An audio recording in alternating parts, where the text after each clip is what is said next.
Hi guys, it's me again, Gelo Amisola, and welcome to my channel, your information channel. And if you haven't subscribed my channel yet, please subscribe it now and hit the bell notification button para palagi kayong updated sa lahat ng mga uploads ko dito sa aking channel. Today, magkakaroon tayo ng isang tutorial video kung paano natin malalaman kung kailan ba active at hindi active ang ating mga viewers sa YouTube or yung ating mga subscribers sa YouTube. I know malaki ang may tutulong nito para maplano natin kung kailan tayo mag-conduct ng live streaming, ganon din ng premiere ng ating videos, at kung kailan po tayo mag-upload ng ating mga videos. At malaki po ang may tutulong nito upang mapalaki natin ang ating community dito sa YouTube. So, let's go! YouTube Studio. And then, guys, alright, andito na tayo guys sa YouTube Studio, and then let's go to Analytics. Okay, pag nasa Analytics na tayo guys, click natin yung audience, and then sa audience, sa ilalim po ng graph na to, may makikita tayo na ito po yung graph na makikita natin. So, when your viewers are on YouTube, so dito natin makikita yan guys. So, kung mapapansin nyo to, itong graph na to from Monday, Tuesday, Wednesday, Thursday, Friday, Saturday, and Sunday. So, may makikita po kayo na matingkad na purple. Ayan. So, pag sinabing, halimbawa, Monday. So, bakit may matingkad na purple pag Monday?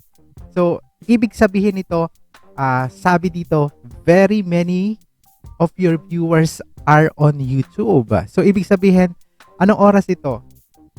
This is 6 p.m. Ayan, 6 p.m.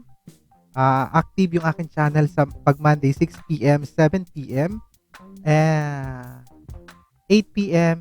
to 9 p.m. So, dapat dito ako kakaroon ng premiere ng aking videos, and dapat dito ako nagkakaroon din ng live streaming and sa pag-upload ng bagong videos guys. So pag Tuesday naman, so tingnan nyo lang sa Tuesday, ayan, so alin ba yung mga active sa akin sa Tuesday?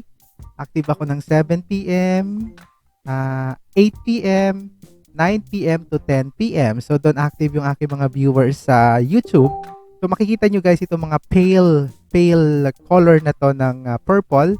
Nakalagay dito, few of your viewers are on YouTube. So kung susundin natin to guys, napakalaking tulong nito. Malaki talaga may tutulong nito para sa pagpaplano ng ating live streaming. Ganon din sa scheduling ng premiere, and ganon din sa pag-build ng ating community dito sa YT. Guys, I hope nakatulong po sa inyo itong information na to. Maraming salamat. Alright guys, nakita na natin kung kailan ba active yung ating mga subscribers sa YouTube at kung kailan sila active. I hope nakatulong sa inyo ang tutorial video na to. And kung hindi ka pa nagsusubscribe sa akin channel, please subscribe my channel now and hit the bell notification button para palagi kayong updated sa lahat ng mga tutorials and uploads ko dito sa aking channel. Once again, this is Gelo Amisola channel, your information channel.